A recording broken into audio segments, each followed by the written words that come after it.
Hello everyone, this is LW Gaming and welcome back for another video of Sword of Convallaria, and today we're going to be covering this week's weekly update. So let's see what we have in the events, and so far there aren't any new ones, but they actually want one that you had to like log in every day at least. It's called a spring embrace. Yep, we're approaching spring right now, and to celebrate that, uh, XD is gonna send us a login event, which you log in for 7 days and you get all these nice rewards. Sadly, this does not include those like secret fates, whatever they are, those ones that are acquired for summoning.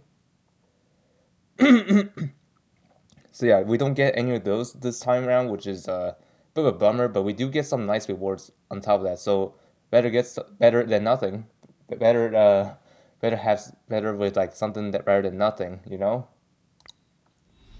And that's about it from the events. But however, there will be more coming along the way. Like the polarized justice. That one I'll continue that one as the remaining stages are now opened. I'll get them done as soon as possible. So, anyways, let's get to the banners. We got a new banner, which is Destined banner, by the way.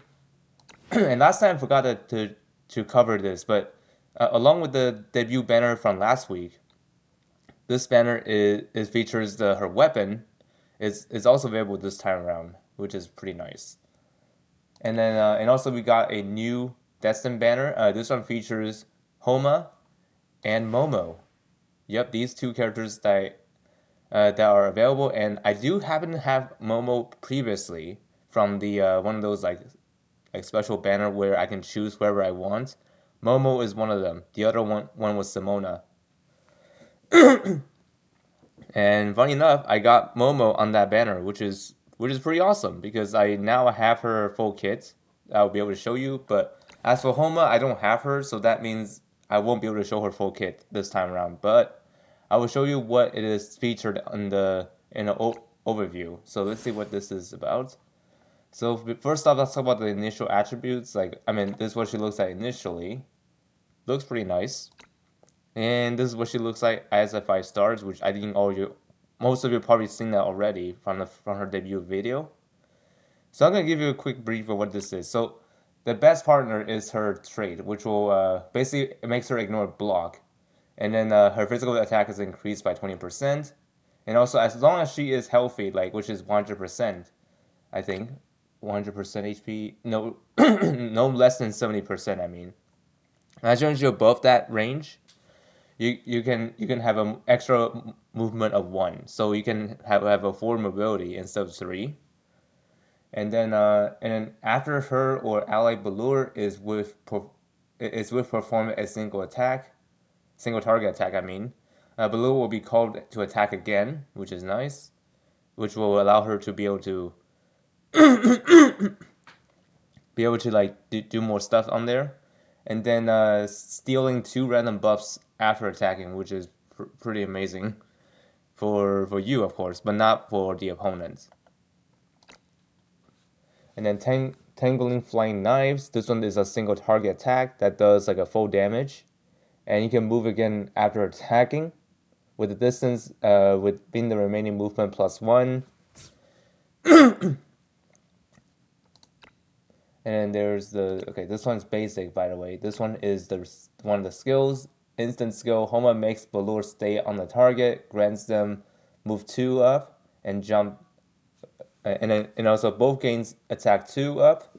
During this time, when Balur is called to attack or heal, the corresponding skill effect is increased by 1.5 times, lasting for 2 turns.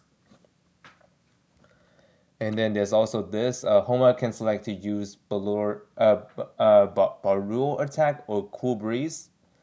And this one is a decision one. So this is what it shows here. Call Shahin for Barul attack or Barrel.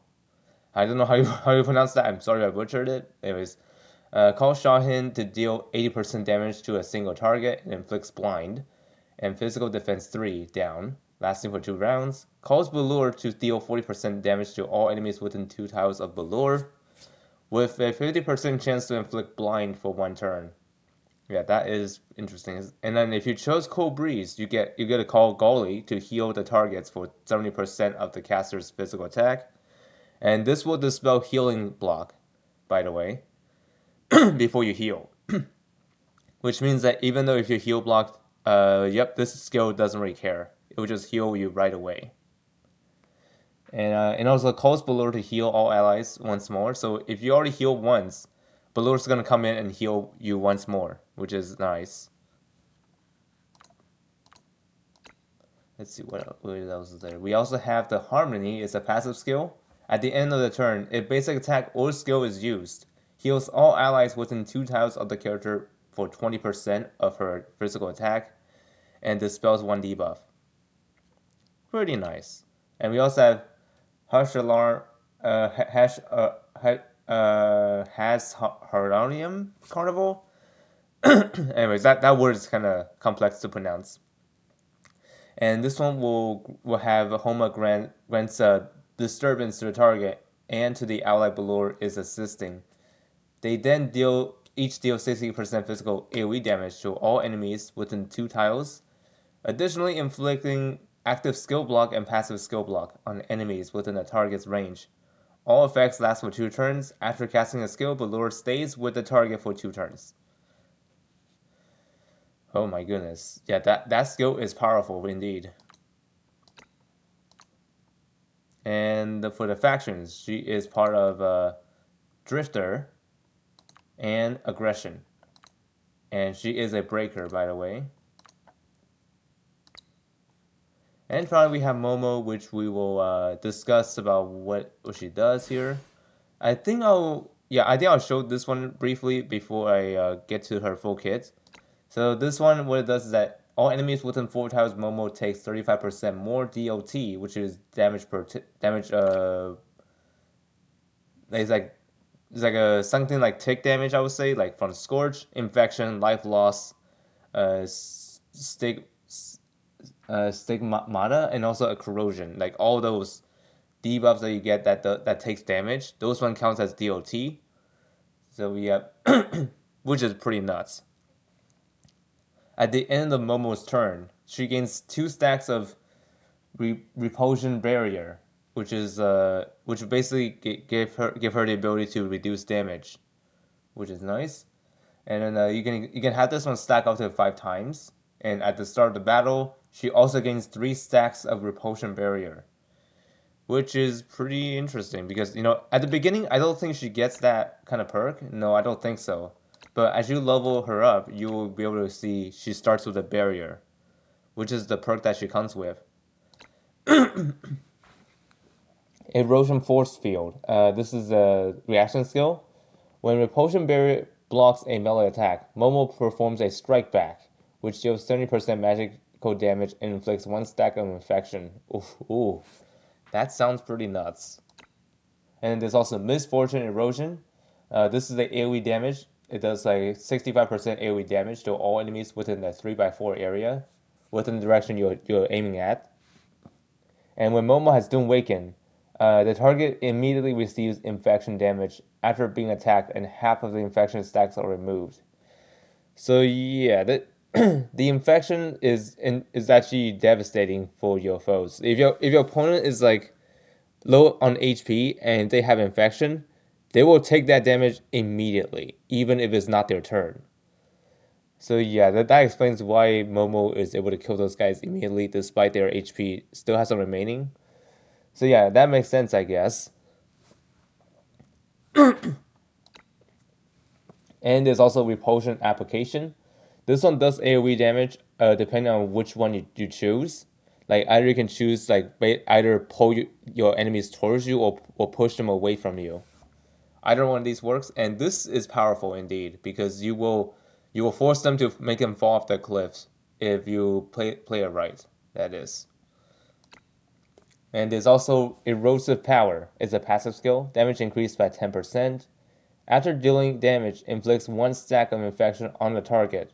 After a single target active attack, inflicts 1 additional stack of infection. Oh my. Powerful. And finally, Doom Waken, her unique skill. It's an instant skill. Momo gains 2 stacks of Repulsion Barrier and Doom Waken for 3 turns. This effect cannot be dispelled or immunized against. And what this does is that the Repulsion Barrier is basically the shield that she comes with that reduces damage, and Doom Waken is different is her evolved state. Like whenever an enemy that's like walks within like 3 blocks of her, she is going to fire off an attack that does damage, and yeah, it's very devastating. And also, this can be activated up to 3 times, by the way. And this will last for 3 turns, so think wisely whether you want to use this or not. And of course, her best partner is Cocoa. Like if you have Cocoa on your team, she is gonna be able to help you out on capitalizing her abilities. Like she can do Doom Waken plus that AoE attack to simultaneously on the same turn, which can be deadly in many cases. Now the factions. She's part of the Velder, which makes sense. And she's also part of Sora Convallaria. And she's part of Fortitude. And now, let me show you guys a full kit of Momo, since I happen to own her right now. Anyways, for me, she's currently 3 stars. But I'm going to show the skills specifically. And that'll give you an idea where you can get those skills here. So, as you can see, this is where you get Energy Ray.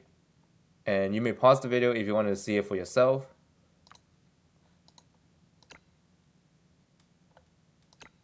Okay, Erosive Power. And there's Repulsion Application. Erosive Force Field. One reaction skill, and there's the other one. Dark Ripple. And there's also Toughness, which will basically makes her immune to the effect of injured and dying.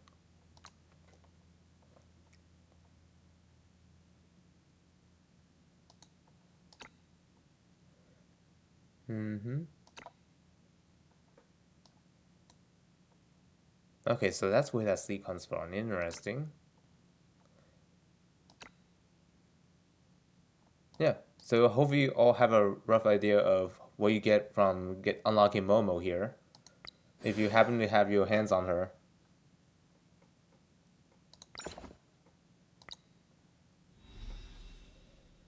So, anyways, what do you guys think about this banner? Sounds pretty solid to me. So, anyways, hope you all find this video helpful or informative, and I will see you all next time.